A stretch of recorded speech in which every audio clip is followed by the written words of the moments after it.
தேர்தல் என்பதை யாரையும் சுமக்கிறதுலாம் கிடையாது. இந்த தேர்தலில் பெண் வேட்பாளர்கள் எத்தனை பேர் நீங்கள் கொடுப்பீங்க? ஒரு சட்டமன்ற உறுப்பினர் இருக்காங்க, இன்னும் கூடுதலாக கொடுக்குறதுக்கு முயற்சி பண்ணுறோம். தமிழ்நாட்டு மக்கள் ஏற்றுக்கொள்ளாத ஒரு கட்சி பாஜக கட்சி. பாஜகவிற்கு ஒருபோதும் தமிழ்நாட்டில் எத்தனை முறை மோடியும் அமித்ஷா வந்தாலும் இடமில்லை. நிதி உதவி கிடைச்சிருக்கா? 13 லட்சம் கோடி தமிழ்நாட்டுக்கு கொடுத்துருக்காங்களா? எந்த அக்கௌண்ட்டில் கொடுத்தாருன்னு கேட்கணும். உத்தரப்பிரதேச அக்கௌண்ட்டில் கொடுத்துட்டு இதை சொல்கிறாரான்னு கேட்கணும். யாரும் மகிழ்ச்சி இல்லாமல் வாழ வேண்டும் என்பதற்காகத்தான் அது ஒரு கட்சி. அதை வட மாநிலங்களில் சில பேர் ஏமாந்து வாக்களிச்சுட்டு இப்போ மாட்டிட்டு முயற்சிட்டு இருக்காங்க. 1991 ஜெயலலிதா அவர்களுக்கு அம்மையாருக்கு கிடைத்த எப்படி தீர்ப்போ அந்த தீர்ப்பு திமுகவுக்கு கூட்டணி கட்சிகளுக்கு அந்த தீர்ப்பு கிடைக்கும். தலைவர் ராகுல் காந்தி பிரதமர் ஆவதை யாரும் தடுக்க முடியாது. இதை பிஜேபிக்காரர்களை ஒப்புக்கொள்வார்கள். எதிர்கட்சி எப்பவுமே குறை சொல்கிறதானே இருக்காங்க. குறை சொல்லாமல் எப்படி அரசியல் பண்ண முடியும்? உண்மை இருக்கான்னு பார்க்கணும். மக்கள் இதை பார்க்குறாங்க. உண்மை இருக்கான்னா உண்மை இல்லை, அரசியல் பண்ணுறாங்க. உங்கள் கட்சி தலைவர்கள் எம்பிக்களான சிதம்பரம் வீட்டில் தாக்குதல் நடந்திருக்கு, அதை எப்படி நினைக்கிறீங்க? சமூக விரோதிக்கு நிதி அமைச்சர்னும் தெரியாது, ஹோம் மினிஸ்டராகவும் இருந்தார், உள்துறை அமைச்சர்னும் தெரியாது, தலைவர்னும் தெரியாது. ஒரு சமூக விரோதியாக. வணக்கம். தமிழக சட்டமன்ற தேர்தலுக்கான அரசியல் ஜுரம் பற்றி கொண்டிருக்கக்கூடிய இந்த நேரத்தில் இன்றைய சிறப்பு விருந்தினராக நம்முடன் பங்கேற்பவர் தமிழ்நாடு காங்கிரஸ் கமிட்டியின் தலைவரும் சட்டமன்ற உறுப்பினருமான திரு செல்வ பெருந்தகை அவர்கள். அவரை வரவேற்போம். சார் வணக்கம். வணக்கம். எப்படி இருக்கீங்க? நலமாக இருக்கு. நீங்கள் நலமாக இருக்கீங்க? நல்லா இருக்கும், ரொம்ப நன்றி. பொண்ணோட நிச்சயதார்த்தம் பிரமாதமாக பண்ணிட்டீங்க. அதே மாதிரி பல சர்ச்சைகளுக்கிடையே திமுகவுடனான கூட்டணியும் உறுதிப்படுத்தியிருக்கீங்க. வாழ்த்துக்கள். இப்போ எண்ணிக்கையை நீங்கள் முடிவு பண்ணிட்டீங்க, அதுக்கான இடங்கள் கண்டறிச்சிட்டிங்களா? 28ன்னு சொல்லியாச்சு உங்களுக்கு இடங்கள். சார் ஆரம்பிக்கும் போது சொன்னீங்க சில சர்ச்சைகள் மத்தியில். சர்ச்சையெல்லாம் இல்லை. ஒரு கட்சியும் ஒரு தேர்தல் காலங்களில் பேச்சுவார்த்தை நடத்துவது, எண்ணிக்கைகளை கூடுதலாக கேட்பது, அந்தந்த வலிமைக்கு ஏற்ற தொகுதிகளை பெற வேண்டும் நினைப்பது இயல்பு தான். நல்ல மாதிரி நல்ல சுமூகமாக எந்தவித சங்கடமும் இல்லாமல் கூட்டணி பேச்சுவார்த்தை வெற்றிகரமாக முடிந்தது. இப்பொழுது தொகுதிகளை கண்டறியும் பணியில் எங்களுடைய தலைவர் பெருமக்களை எல்லாம் இறக்கியிருக்கிறோம். எல்லோரையும் ஆலோசித்து எந்த தொகுதி காங்கிரஸ் பேரியக்கத்திற்கு நல்ல தொகுதியாக, வெற்றி வாய்ப்பு தொகுதியாக அமையுமோ அந்த தொகுதிகளை இனம் கண்டு வருகிறோம். இல்லை, இந்த கூட்டணி இந்த தடவை முழுக்க உறுதியானதுக்கு காரணமே நீங்கள் தான் அப்படின்றது நாடறியும். ஏன்னா இப்போ தமிழக வெற்றி கழகத்துக்கு போனால் 70 இடங்கள் கிடைக்கும், நம்ம ஜெயிக்கிறோமோ தோக்கிறோமோ, கட்சியை மூல முடுக்கெல்லாம் கொண்டு போகலாம், மற்ற மாநிலங்கள்லையும் விஜய்க்கு இருக்கக்கூடிய ஆதரவு காங்கிரஸ் கட்சிக்கு பெருகும். உதாரணமாக இந்த மாதிரி கேரளாவில் அவருக்கு ஒரு மிகப்பெரிய ஒரு பெரிய ஆதரவு இருக்குது. அப்படிங்கிற ஒரு சூழ்நிலையில் நீங்கள் இதை உறுதிப்படுத்தியிருக்கீங்க.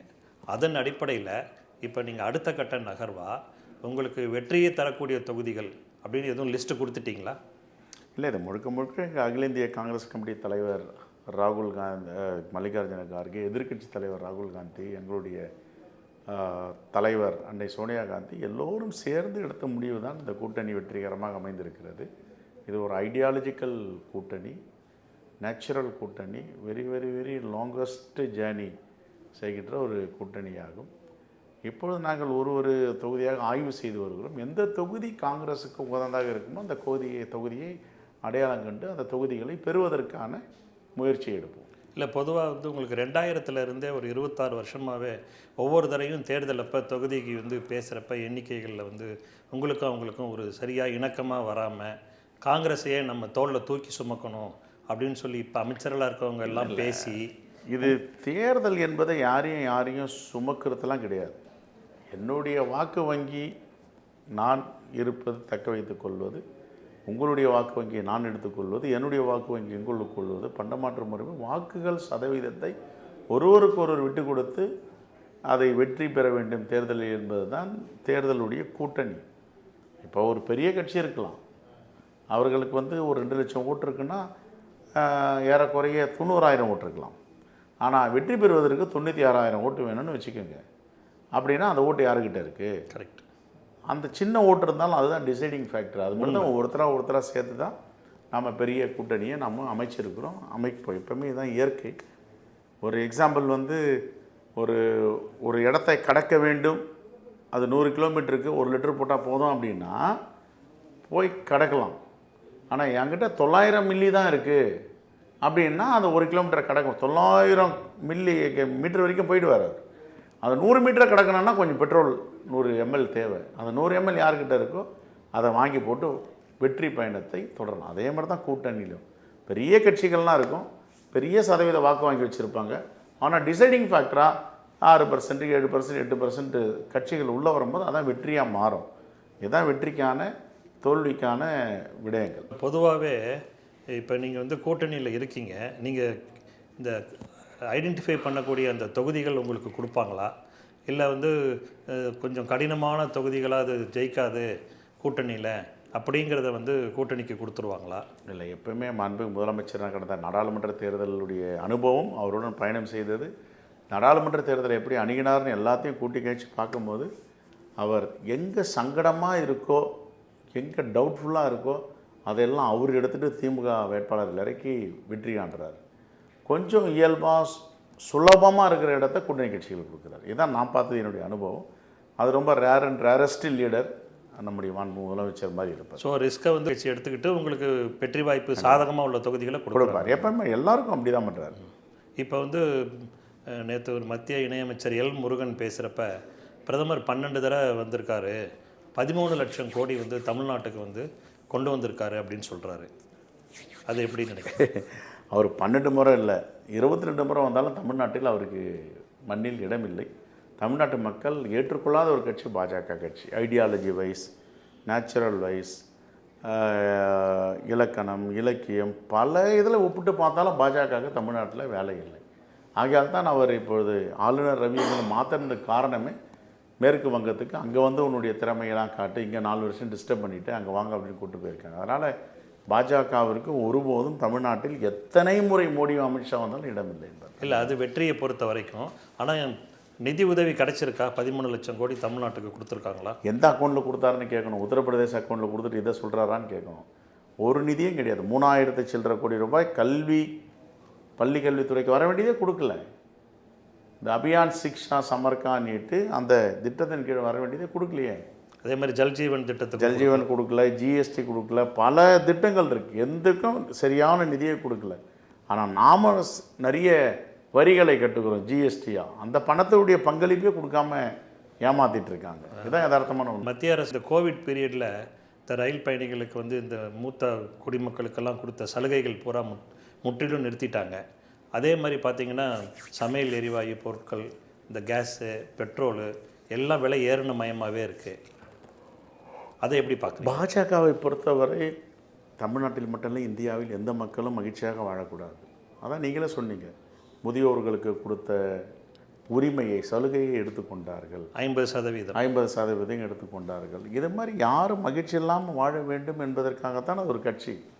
அதை வட மாநிலங்களில் சில பேர் ஏமாந்து வாக்களிச்சுட்டு இப்போ மாட்டிட்டு முழிச்சிட்டு இருக்காங்க.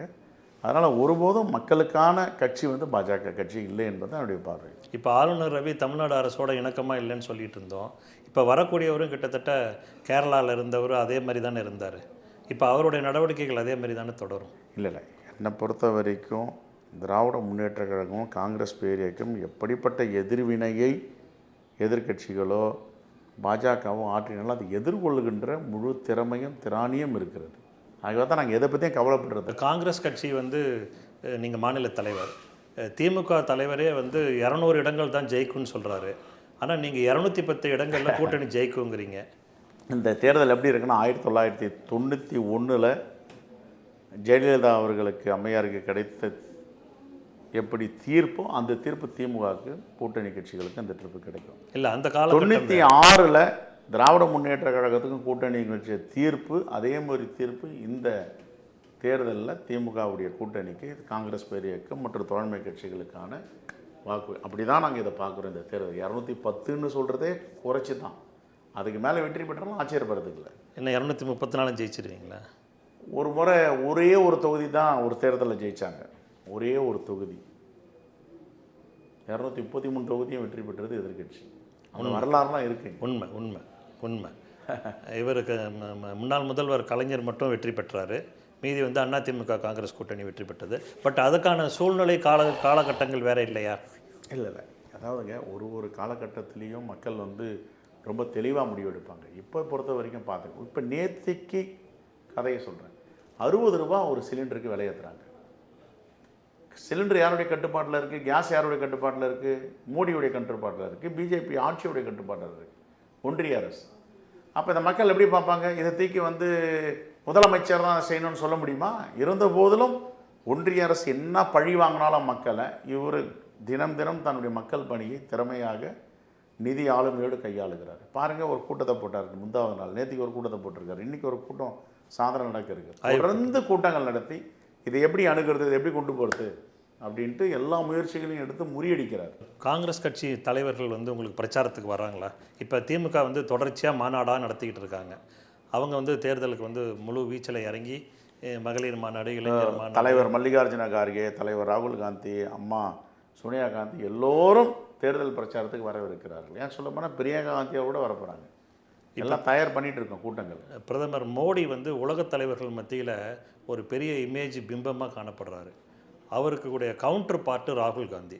ஆனால் அவர் அந்த மாதிரி இல்லை, அவருடைய நடவடிக்கைகள் வந்து அந்த மாதிரி இல்லைன்னு ஒரு பெரிய ஒரு அதிருப்தி நிலவுது. இந்தியாவுடைய குரலாக, இந்தியாவோட முகமாக தலைவர் ராகுல் காந்தி இருக்கிறார். இப்போவும் சொல்கிறேன், நாடாளுமன்றத்தில் பேசினாலும் சரி, மக்கள் மன்றத்தில் பேசினாலும் சரி, மக்களுடைய பிரச்சனை உடனுக்குடன் எடுக்கிறாரு, உடனுக்குடன் மக்களை அணுகிறாரு, அரசுடைய கவனத்துக்கு கொண்டு போகிறாரு. ஆகையால் ஒரு தலை சிறந்த தலைவர் இன்றைக்கி இந்தியாவில் யார் அப்படின்னா ராகுல் காந்தி மட்டும்தான். ஸோ இப்போ அவருக்கு வந்து அடுத்து வரக்கூடிய பாராளுமன்ற தேர்தலில் ஒரு வெற்றிக்கான ஒரு சூழல் இருக்குங்கிறீங்க. 2029 நாடாளுமன்றத்தில் இங்கே எப்படி 40க்கு 40 கடந்த தேர்தலில் வெற்றி பெற்றோமோ அதே மாதிரி வெற்றி பெற்று எல்லா மாநிலங்களிலும் பெருவாரியான வெற்றி பெற்று தலைவர் ராகுல் காந்தி பிரதமராவதை யாரும் தடுக்க முடியாது. இதை பிஜேபிக்காரர்களை ஒப்புக்கொள்வார்கள். இப்போ தமிழ்நாட்டில் வந்து நாளுக்கு நாள் வந்து நிறைய பாலியல் பலாத்காரம் நடக்குது, போதைப் பொருள் அதிகமாகிடுச்சு, சட்டம் ஒழுங்கு சரியில்லைன்னு சொல்லி எதிர்க்கட்சிகள் எல்லாம் குற்றம் சாட்டுறாங்கல்ல. எதிர்க்கட்சிகளுடைய வேலையை குற்றம் சாட்டுவதற்காக இருப்பது தான் எதிர்க்கட்சி. ஆளுங்கட்சி வேலைகள் எங்கே என்ன தவறு நடந்தாலும் இரும்புக்கரம் கொண்டு அடக்கி அதை முன்னெடுத்து செல்வது தான் ஆட்சியாளருடைய வேலை. எதிர்க்கட்சி எப்பவுமே குறை சொல்கிறது தானே இருக்காங்க. குறை சொல்லாமல் எப்படி அரசியல் பண்ண முடியும்? உண்மை இருக்கான்னு பார்க்கணும். மக்கள் இதை பார்க்குறாங்க, உண்மை இருக்கான்னா உண்மை இல்லை, அரசியல் பண்ணுறாங்க, இது நிராகரிக்கப்பட்டாங்க. உங்கள் கட்சி தலைவர்கள் எம்பிக்களான சிதம்பரம் வீட்டில் தாக்குதல் நடந்திருக்கேன், அதை எப்படி நினைக்கிறீங்க? Petrol bomb.